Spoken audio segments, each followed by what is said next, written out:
My 39M brother 20 lives with his girlfriend about an hour's drive away from me and my wife. My brother and I have never been close due to the age difference. Our parents had me young, and then him later in life. He was always the spoiled one who got whatever he wanted.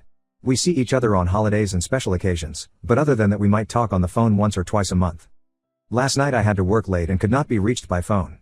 When I got off, I noticed that I had 2 missed calls from my brother and a few from my wife, but it was already close to 11 p.m. so I chose to just drive home and not call and possibly wake someone up. I walk into the house and see my wife, 41F, and brother on the couch playing Mario Kart. When I walk in they both say hi and go back to their game. I went to the bedroom to shower and frankly, just sleep. I was exhausted. My wife comes in a few minutes later, and I ask her why my brother was there.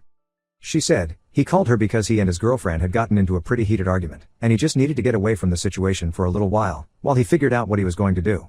They only have one car, and it's in the girlfriend's name so he couldn't take it. Apparently, he tried to call me and when I didn't answer, he called her and she went and picked him up an hour away, even though she hates driving at night. They also went out to dinner before coming home. I told her that I find it odd that she would pick up my brother and take him to dinner, just because he got into an argument with his girlfriend. That he is an adult and needed to work it out. She just rolled her eyes at me and said he would be staying in the spare room as long as he needed, that I was acting weird, and that he is my brother and has no idea why it was such a huge deal that he was here. I told her that if someone is staying at my house, especially my family, I should be the one who decides that. That he had no right to call her, that he should have waited for me to call him back, and would be talking to him in the morning. She told me to deal with it and grow up, that he was always welcome here. My wife is now mad at me and I am stuck with my brother in the house for who knows how long until he figures out his life. We already have 2 teens. I don't need another kid here. I stand by what I said, my brother doesn't need to be here, but my wife is still mad at me today. Ida for saying that she should not have picked up my brother and allowed him to stay at the house. Update. I don't think just because I think at 18 a person should be out of the house and not rely on family to support them makes me a bad person. People need to grow up and be adults. I expect the same from my children. They are expected to have a job and save money to move out when they are 18 and graduated from high school. If they go to college they can stay but are expected to pay for it on their own and pay a small amount of rent. My wife does not agree with this and says they can stay as long as they need. I am trying to make her see reason. As a kid, I was never taken to the zoo, museums, or out to eat. I was sent to a public school and not allowed to play sports or do activities because there was never money. I had to get a job as soon as I could. My parents were 16 when they had me. Even when they got older and had more money I still did not get the opportunities that my brother was given. He got the best and I got nothing. It's time he stood on his own. Yes, my kids got to go to the zoo/park/museums, play sports and attend activities. They get a lot of what I didn't, but those are my kids, not my brother. I don't see why my wife would take him along with her. My brother has always loved her like another mom. So I had to share her with my brother, too. I got home from work last night. Everyone was getting ready for dinner. After dinner I told the kids to please go to their rooms so I could talk to my brother and wife. I asked my brother why he was there and why he felt the need to call us instead of working it out. He said that he just needed to get out of the house. He had found out that his girlfriend had cheated on him and she was planning on leaving. She blamed him for her cheating because he wouldn't marry her or have a baby with her and that was what she really wanted. I said what she wanted wasn't unreasonable. That he was being immature. If he could live with her, he could marry her. My wife said that not everyone wants to be married and have children that young. He is an adult. Grow up. I said I didn't appreciate them making decisions without me. This could have been sorted out the next morning. No one needed to drive 2 hours, or run away from home. I asked when my brother planned on leaving. He talked to his girlfriend. She was moving out by Sunday. Then he would go home. He had 2 months left on the lease, so he was going to look for something smaller to move into. I said that I didn't like him staying that long. My wife said, he's your brother. A few days are not going to kill anyone. I agreed just to stop the fight. I didn't like it, but I felt backed into a corner. I still think he needs to go home and deal with his own problems. My brother said, thanks, I appreciate it and walked off. My wife and I talked some more. Neither one of us is really happy with one another. Story 2. My 26 meters girlfriend, 22F, thinks I'm stringing her along because I haven't proposed in a short time. What can I do? My girlfriend is 22 and I'm 26. We've been together now for 2 years since last week. We've been living together for a little under a year. We have very little arguments and disagreements. But when we do, they're resolved without getting nasty or rude. I love that about her. We both want to have children in the future, and marriage has been something we've both always wanted. She's just a little bit more rigid with it than me. And doesn't understand what future talk is. Since we've moved in together, my feelings for that have only grown. Over the past few months or so, we've talked in even more detail about our future. What our wedding theme is going to be, music, food. I've told her how she's going to be a great mother one day, how I want my future daughter to look like her. She said baby fever and I guess I kind of fueled that. I said that I was thinking about coming home to a little one and how it would be nice. I guess she took that as right now I want that. I've made hints about proposing and stuff. She was wearing a cool ring one day, and I said to her, is that the kind of shape you like, and hinted towards it being for an engagement ring. I just asked her so I could have an idea on what to save up.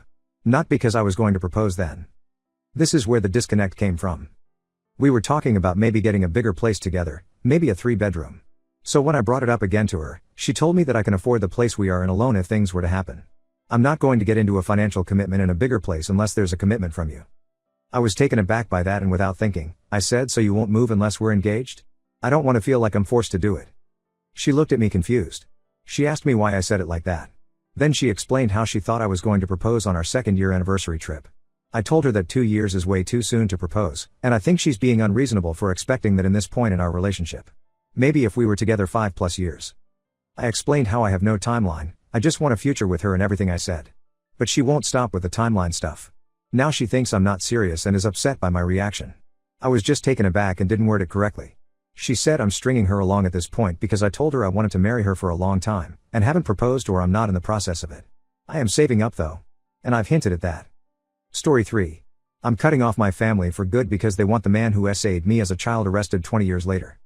I tried talking about this to my boyfriend, but I couldn't get it out without sobbing so bad I almost threw up, so I'm just going to talk about it here because I need to tell someone.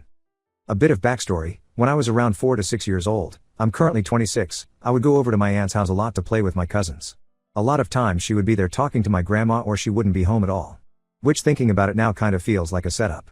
Her husband would pull me away and assault me in a closet and then send me back to play. I don't remember what he said to get me to go with him, but he was family technically, so I trusted him. And I hadn't even started kindergarten yet. How was I supposed to know these things were bad? At some point there was urine involved in what we were doing, and that's when it kind of hit me. Oh, this is his private parts. This isn't supposed to happen, is it? But he had basically sworn me to secrecy, and just beat it into my head that I could never tell anyone, and so I was scared. Him and my aunt had just had baby girl a few months prior, and that's what made me decided to ask about it. Because I, at 6 years old, was worried that he might do this to her also. I grew up in really bad situations around some shady people my grandma knew, so I was always protective over my sister from a young age since I was older, so maybe that's why I was worried about her?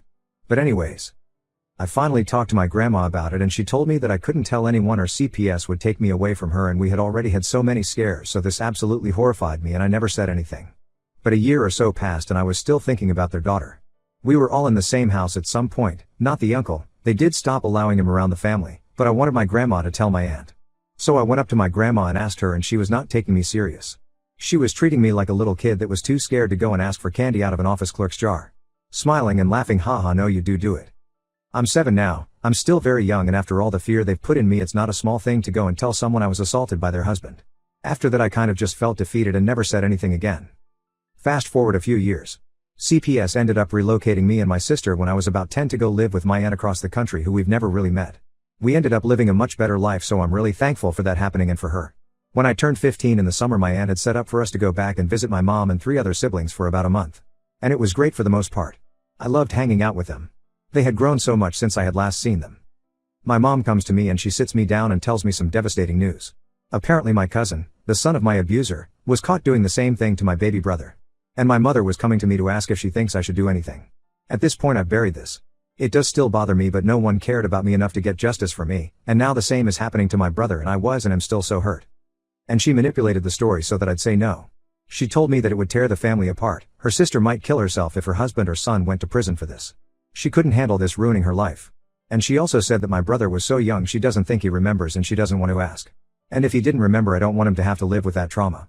And I still feel guilty for saying no. But oh my God. You're my mother. You should want to protect your kids at all costs against anyone? Why are you coming to your children to ask if they want to be protected, or if they want you to choose them over a literal child molester? Once I fly back across country to where I was living, I kinds of softly stop talking to my family. I just don't reply as much or reach out. And it's been over 10 years now, and the connection between us is awkward. My mom doesn't understand why I don't like her or want to speak to her ever. It's because of this. Because she didn't care about me. I spent my whole life protecting my sister, and that's all I wanted from her was to protect and defend me, you know? That hurt me so much. And typing it out again, I'm starting to cry. BC, I'm still not over it. Fast forward to last night. Thanks for reading this far. I know it's a lot. My sister, who has moved back to be with our other siblings, calls me while I'm at work at 4 a.m. It's 7 a.m. for her, so not too odd, But she knows what time it is for me, so it's a little alarming. I was busy, so I didn't answer the first call, but she called again, so I got worried and walked away to answer. Y'all. So the daughter I was worried about getting assaulted finally told everyone that she had been getting assaulted for the last 4 years. Her mom almost died of COVID and was in the hospital for months, and that's when he took the opportunity. And that crushed me. I hope to God that never happened, and now it has. She told the police, and for some reason they don't believe her, and my entire family was like, oh, what if we contact me to testify on her behalf? Mom has been posting on Facebook for pity, asking people to pray for her, and her life is so bad, and what did she do wrong to deserve this? And she's reposting those ugly text things old people repost about how she needs a man that loves her. She's not asking for prayers for her daughter. Do you know what is it that's upsetting her? Her husband asked for a divorce. That's why she's crying on the internet. Not because he's been continuously raping their daughter for 4 years? I am sick to my stomach. My mom was one of the people who suggested calling me. But she couldn't call me herself because I don't want this to be the only reason I defend my kid, and I think now it's hit her why I hate her so much. I'm going to testify. I'm not mad the police are involved and that they're doing something finally.